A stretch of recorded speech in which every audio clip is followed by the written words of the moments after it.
Take a pit stop for all things NASCAR with the Four Tire Change podcast. Here is your host, Dawson Iserloh.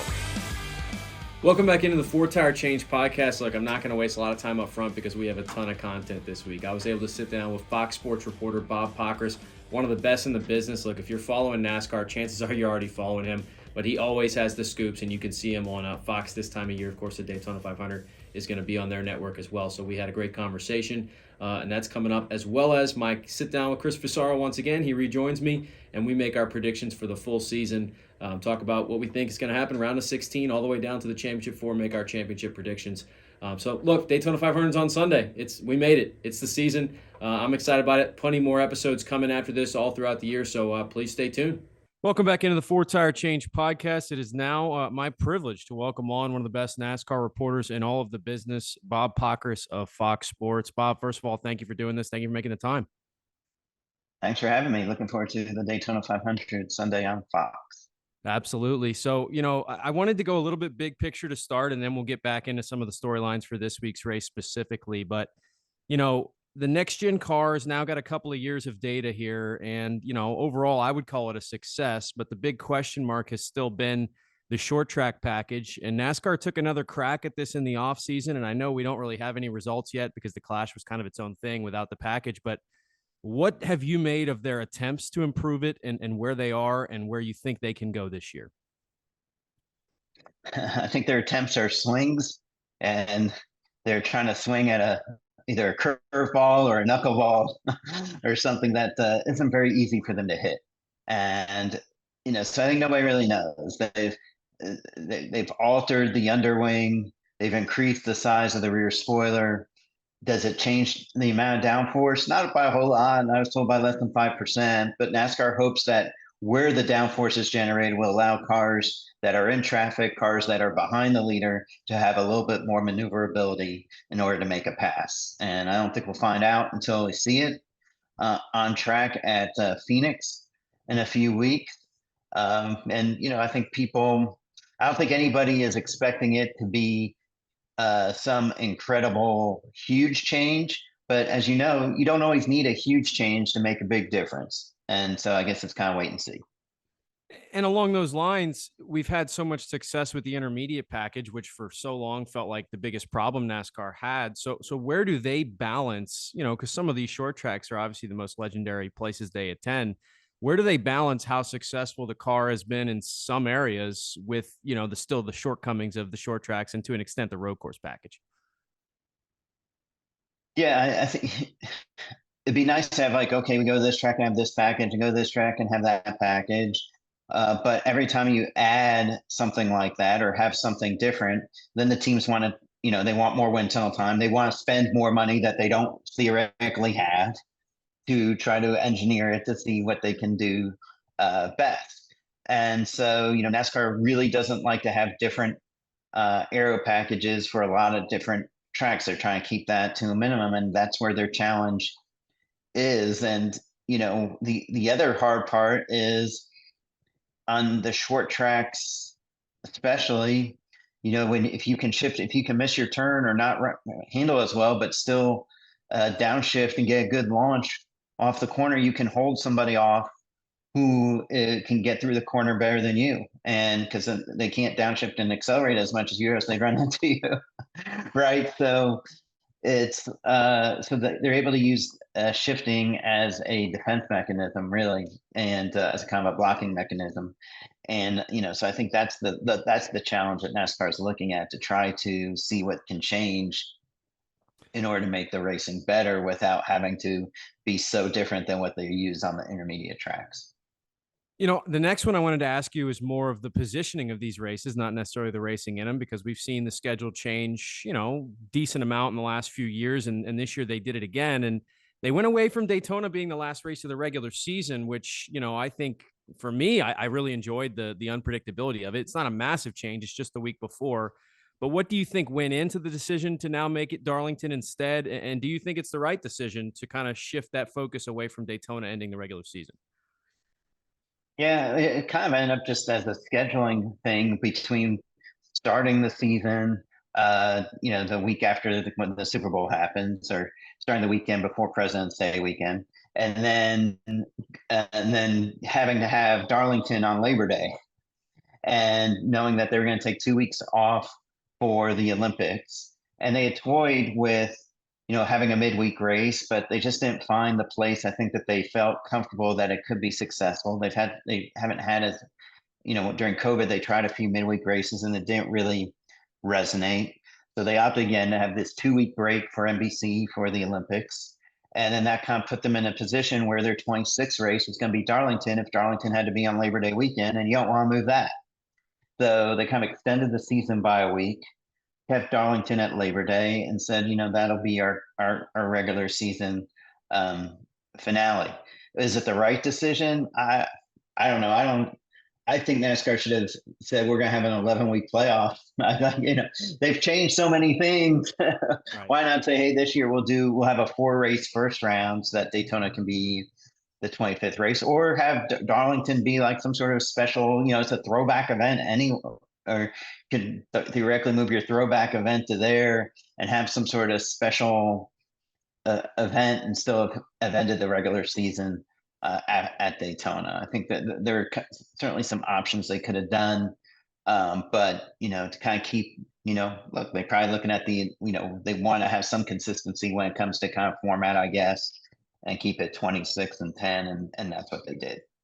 And that's kind of my last bigger picture question before we start to look to some of the, this year's specifics and the race on Sunday. But, the playoff format is a little bit controversial. You're never going to please everyone. And I think the old school NASCAR fans are always going to want, the way it used to be. But I do think, obviously with the TV networks and what they want out of this, there's certainly not going to be any big changes. But do you see NASCAR potentially getting to the point where they shift this format in some way, maybe at least having a rotating race instead of always going to Phoenix, or maybe what I've always been a fan of, but seems a little bit more far-fetched, which is having a final round instead of a championship race where you maybe have a couple of races involved with that championship round?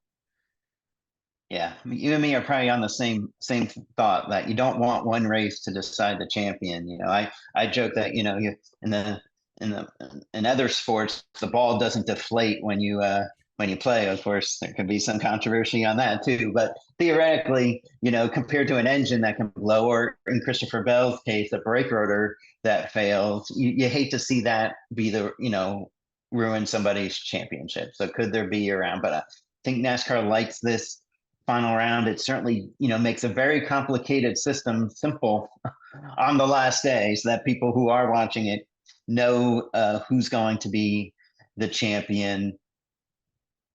Do they make any tweaks? I think they look at it every 3 or 5 years.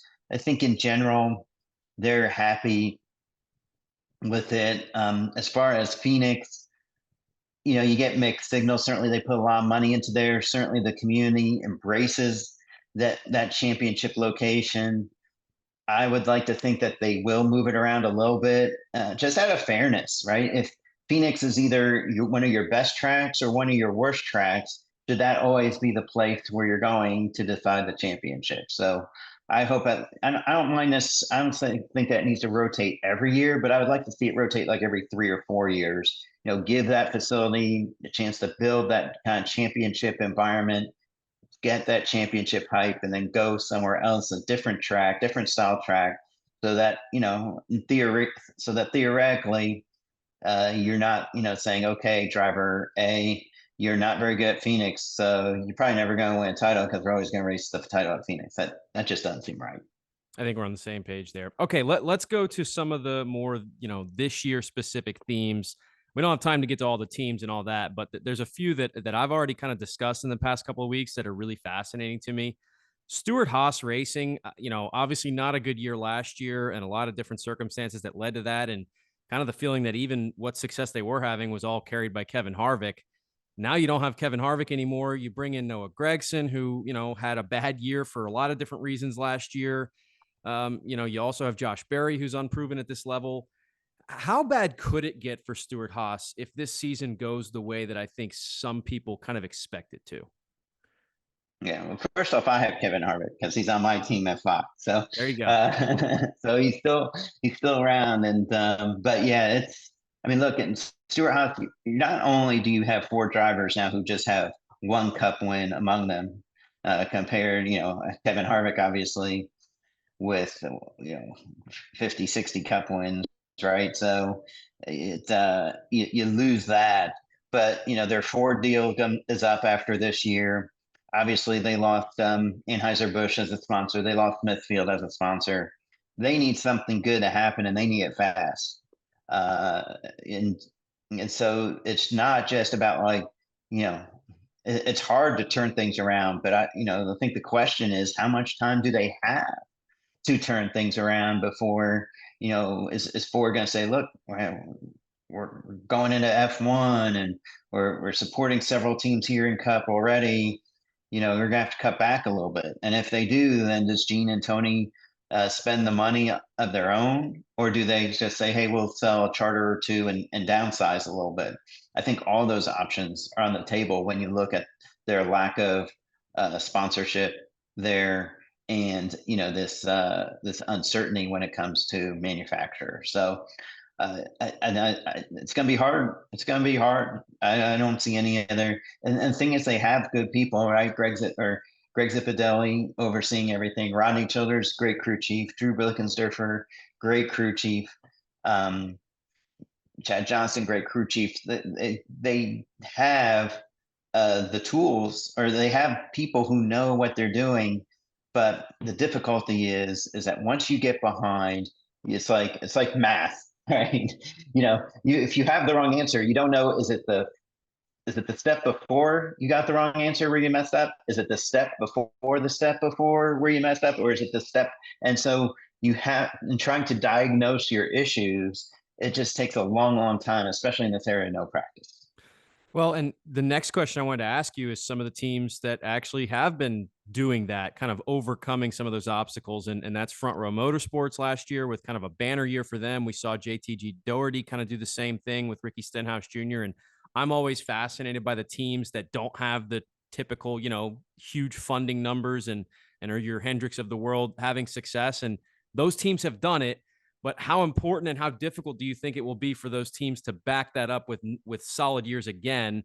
And do you think that, there's still a gap there, or are they really closing in more than it kind of looks like?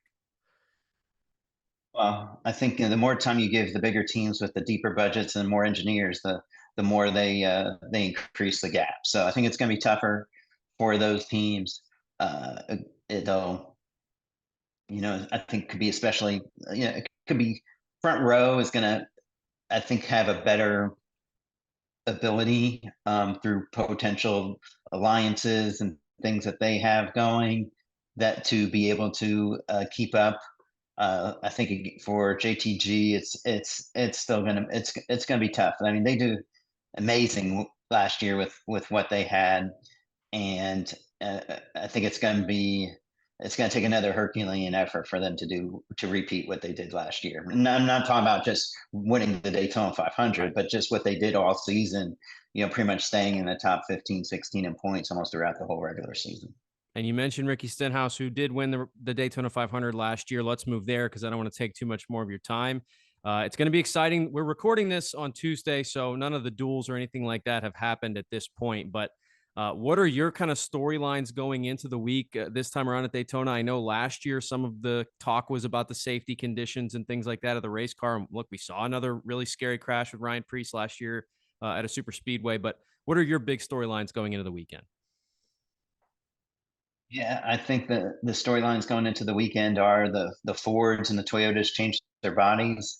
Toyotas probably improved theirs for the super speedway. Fords, I'm not so sure. Some people say they gave up a little bit on the super speedways to be better everywhere else where they've struggled or were kind of behind. Others say they didn't give anything up; they just got better for the intermediate. So I guess we'll see. I don't know that you can get better without without giving something up, but that's why there's engineers out there who probably who are out there doing their thing. So I think that'll be interesting to see what those changes do.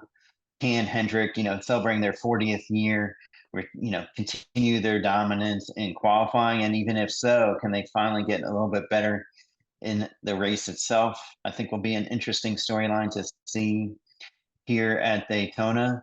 And I think the other thing will be when we talk about manufacturers, Toyota having a couple more cars with the 3-car legacy stable, Jimmy Johnson, Eric Jones, and John Hunter Nemechek, and what they bring to the Toyota table.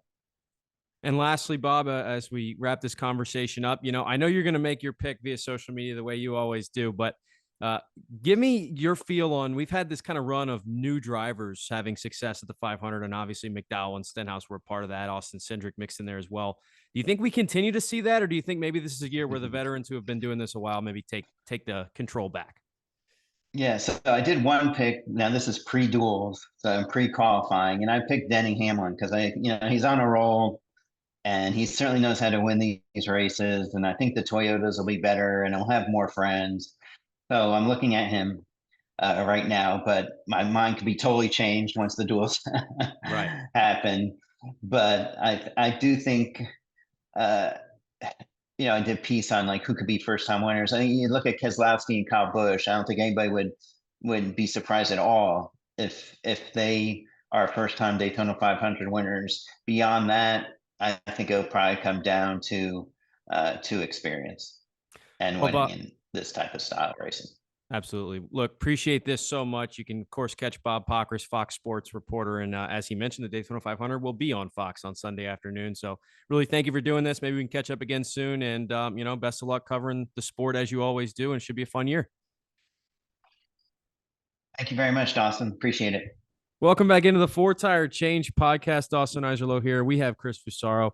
Great to speak with Bob Pockrass there on all things. We went big picture, and then we went to Daytona as well. So hopefully you all enjoyed that. But as promised, we have Chris Fusaro back on to make some predictions here. We're going to go round by round. We got to hold each other accountable before Daytona starts so that when we correctly pick the champion of the series, one of us at least, because we have different champions, spoiler alert, we'll know that it was on the record before the season started.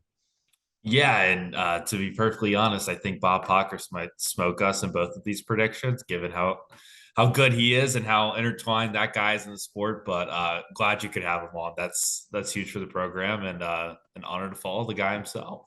Absolutely. So the way we'll do this, and by the way, at the time we're recording this, the single lap qualifying is going on, which will set the front row. And shout out Beard Motorsports. They're in the 500, as well as David Reagan with RFK. So those two have qualified in on speed of the open cars. There'll be a couple more open spots decided in the duels tomorrow, which again, you will be seeing or hearing this after the duels happen because this will release on Friday. But at the time we're recording it, it is still Wednesday night. So still waiting to see who's going to be on the front row of the 500. Alex Bowman with a 6 consecutive streak on the line here in just a couple of minutes, which is still insane that they've had that much qualifying speed each and every year. So let's go through this round by round. We'll save some time by only going over the differences here because, we have a lot that we agree on with the Cup Series playoffs. I actually am surprised how many we agreed on in the round of 16 at least, but we do kind of differ a little bit more as the playoffs go. So here are the ones that we have the same that we both think will make the Cup Series playoffs in the round of 16. Ryan Blaney, defending series champion, Christopher Bell, Kyle Larson, Chase Elliott, Denny Hamlin, Brad Keselowski, Kyle Busch, Tyler Reddick, Bubba Wallace, Joey Logano, Martin Truex Jr., William Byron, Ross Chastain, and Ty Gibbs. So we both have all 14 of those in. The differences that we have, you have Eric Jones, I should say, and Chris Buescher. I have Austin Dillon and Alex Bowman. I'll let you go first. What are the reasons you're saying that guys like Eric Jones and Chris Buescher would be in? And then, I know why you don't have Austin Dillon in. I know you're not the biggest fan of both he or RCR. But Alex Bowman, a Hendrick guy that you think is going to miss out for the playoffs for the second straight year. Chris Buescher, I would just say Fox just ran a great little blip on him during his qualifying lap that kind of took my argument away from me. But the guy won 3 races last year. He won 3 races. He won on super speedway, he won on intermediate tracks. He won at Texas, I believe, which just a quite the feat for anybody to actually win on that racetrack, even though somebody has to win. But I was impressed with Chris Buescher all last year. I don't know perfectly why you don't have him in your playoffs, but I'll let it be. Eric Jones, I think year 2 of having Jimmy Johnson around, somebody's got to step up in that organization or it could just start going really poorly. So I'm going to say Eric Jones wins a race somewhere in there. He won the Southern 500 2 years ago now. So, but I don't know. I think it could go either way. You know, we saw last year there's sort of 4 or 5 guys that made sense for those last few spots. Kind of seems to be the same cast of characters every year. This group is much the same, except for Chris Buescher was very much locked in last year. Austin Dillon, I don't know. Those who were listeners of the first iteration of this program know how Chris feels about Austin Dillon. It's kind of the same way I feel about Noah Gragson. That's fair, but Grandpa can't drive the car for him. That's fair. Okay. So that's yours. I have Austin Dillon. The reason I have him in is because it's some of the logic of it can't be as bad as it was last year. No. And I did hear them talk about kind of, how bad a start it was. And then they started pressing, basically going for wins, kind of being reckless a little bit. So I think this year with a fresh start, they'll have a little bit more of an opportunity. And I do think you have to learn something when Kyle Busch is in the building every day. Although you would maybe argue that that's not the case with Austin Dillon. But I do think he makes the playoffs because I think he wins a race. I think I tried to pick a couple of guys who I think are going to be in because they win a race as opposed to being in on points, just because we know that's typically how a few spots are going to be decided. For me, Bubba Wallace, even Brad Keselowski to an extent, and Austin Dillon are 3 of those guys. Alex Bowman, I think, is going to have a solid bounce back season. I think this is more of the track record one, maybe similar to the Buescher pick with you. I felt bad leaving Buescher out. I just feel like he kind of overachieved, and it was just a short segment of the season that he was really successful in. He didn't do it for the long haul. So that's what it is. But I am interested to hear kind of your thoughts on why Bowman won't make it, or is it just as simple as it's a numbers game and he's right there on the outside looking in? Yeah, it's a numbers game. I really like Alex Bowman. I want him to win multiple races in the NASCAR season. Just for whatever reason, it hasn't worked out. There's been a lot of extenuating circumstances. Just something always sort of goes wrong when the 48 car is out front. So maybe it's a luck thing. Maybe it's, things just aren't clicking.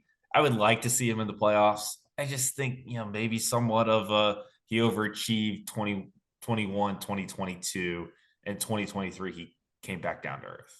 So some of the notables that we both left off, by the way, before we get into the round of 12, we both have Daniel Suarez missing the playoffs. And I think we both agree that might be pretty kind of, condemning for him in his time at Trackhouse. We'll see. But we both have him out. We both have all 4 Stewart-Haas racing cars out, which, again, that's kind of a theme. If you heard our first show here, that's, scary. I know you were going back and forth on Briscoe. You had him potentially being in there.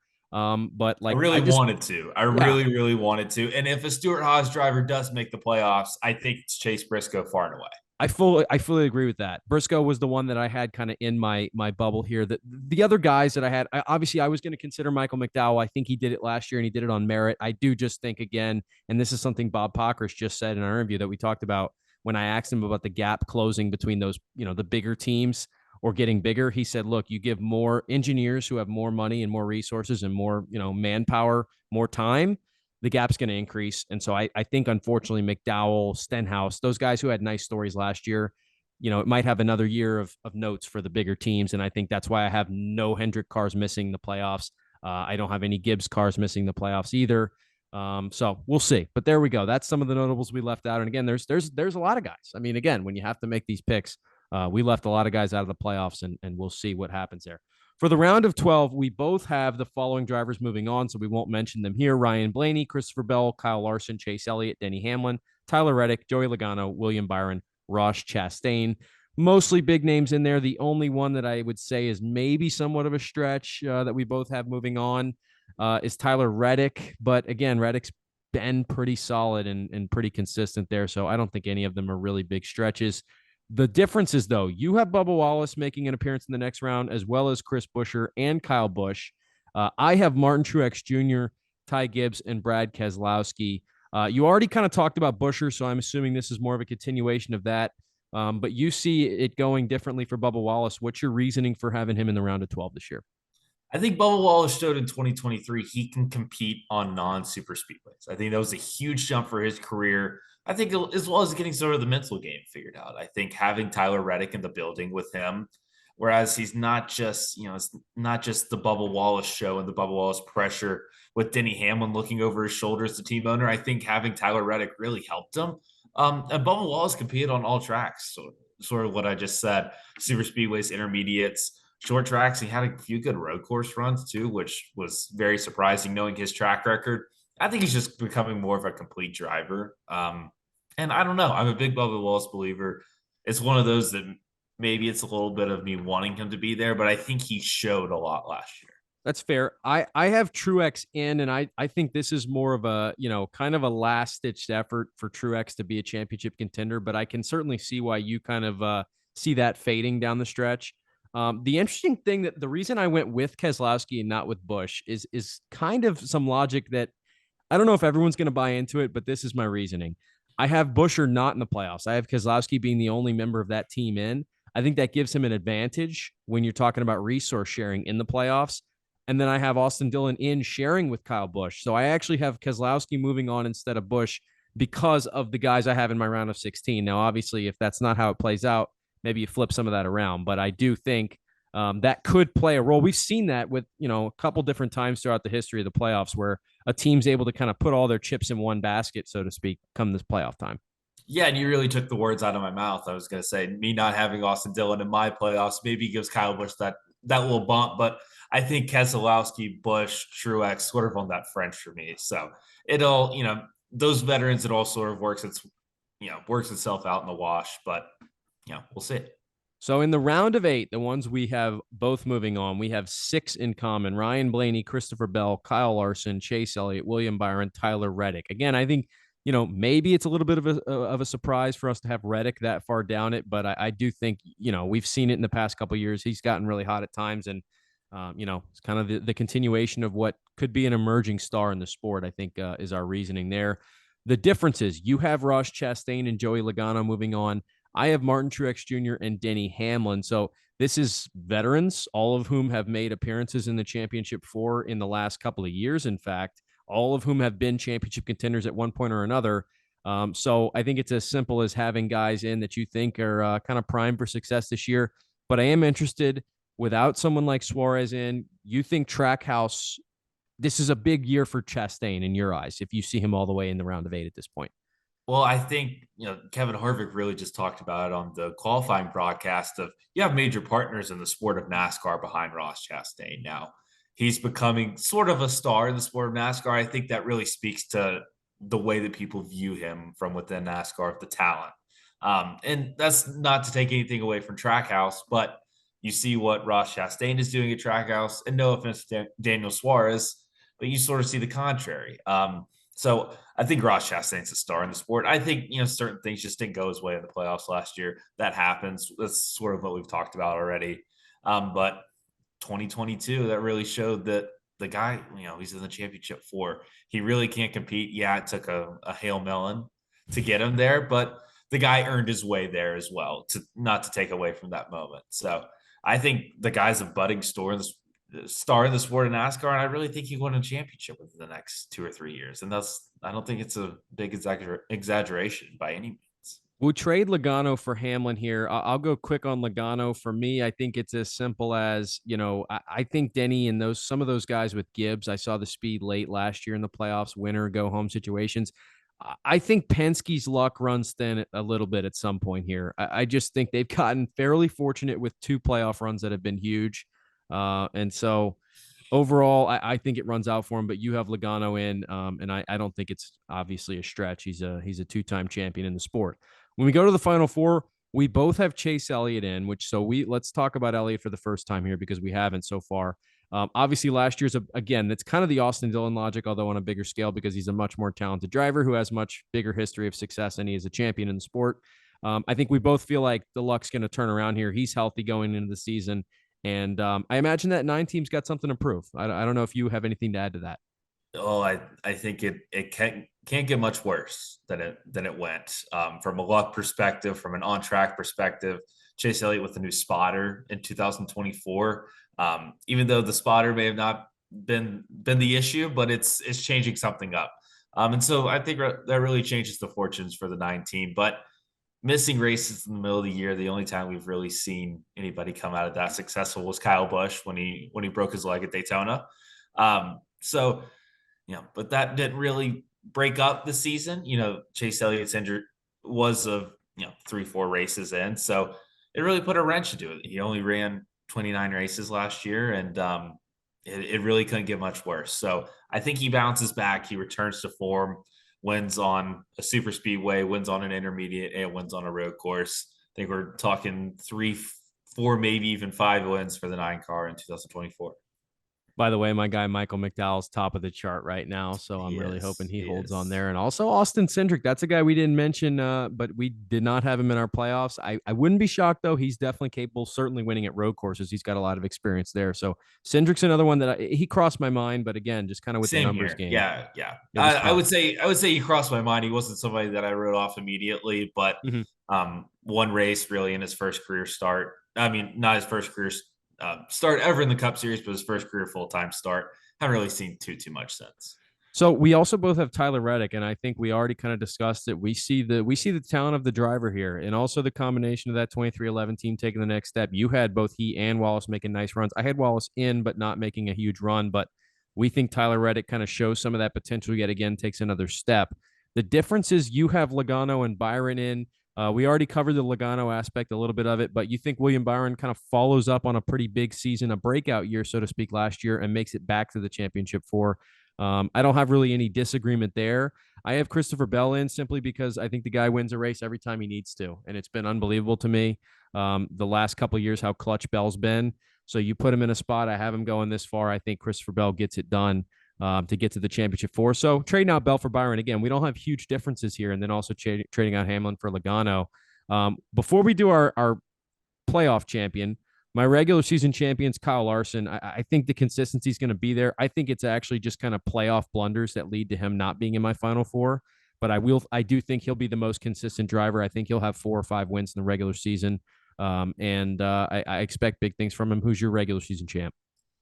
We sort of talked about it when I was on with you previously. Ryan Blaney. I think he has a better regular season than he did last year in his championship year. And that doesn't really matter too much in NASCAR these days with the playoff format. But Ryan Blaney, give me 5 wins, we'll call it. I think that he just falls up. He's been absolutely dominant when he needs to be. But I think the championship really only gives him more confidence. And the funny thing is, both of us have our regular season champions not making the Final Four, which just kind of shows you the nature of this sport. And that's kind of the history of it recently, too. It's been pretty difficult for teams as Joey Logano looks like he's going to overtake Michael McDowell. So those two will be on the front row to start the 500. But lastly, our playoff champions, I think Denny Hamlin finally gets it done. I think it's been so long. Look, maybe the Netflix series is going into my thinking a little bit here, getting back on the bandwagon. I was a big fan of Denny's early in his career. I haven't been as much lately, but I do still think it's just tough for one of the all-time greats in the series to never win a ship.